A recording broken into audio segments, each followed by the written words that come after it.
তারিখে যেটা দিয়েছে বিশ্ববিদ্যালয়কে ফাঁকা করে তারা একটা নির্বাচন ডিজাইনের চিন্তা করছিল।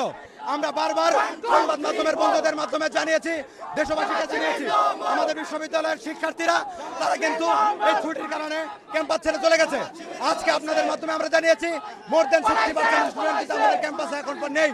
আমরা সেই জায়গাটা বলেছি রাষ্ট্র নির্বাচন অবশ্যই অনুষ্ঠিত হতে হবে এবং সেখানে আমাদের বিশ্ববিদ্যালয়ের সকল ধরনের শিক্ষার্থী উৎসবমুখর পরিবেশে ভোটাধিকার প্রয়োগ করবে। কিন্তু আমরা বারবার দাবি জানিয়েছি, আজকে আমরা লক্ষ্য করছি আমাদের নির্বাচন কমিশন এই দাবি মেনে নিয়েছে এবং তারা 16 অক্টোবর নির্বাচনের দিন ধার্য করেছে। আমরা নির্বাচন কমিশনকে সাধুবাদ জানাই। আমরা মনে করি আজকে নৈতিকতার বিজয় হয়েছে, শিক্ষার্থীদের বিজয় হয়েছে।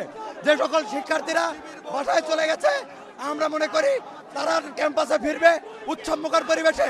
রাষ্ট্র নির্বাচন যে একটি উৎসবের দিন, সেই উৎসবের দিনে তারা সকলে মিলে উপভোগ করবে এবং তাদের প্রতিনিধি রাষ্ট্রদেব নির্বাচন করবে। বিশ্ববিদ্যালয় প্রশাসন সাধারণ শিক্ষার্থীদের দাবির প্রেক্ষাপটে 25 তারিখের পরিবর্তে যে 16 তারিখ আগামী 16 তারিখ যে নির্বাচনের তারিখ ঘোষণা করেছে, সেটা রাজশাহী বিশ্ববিদ্যালয়ের হাজার হাজার শিক্ষার্থী সেটাকে স্বাগত জানিয়েছে।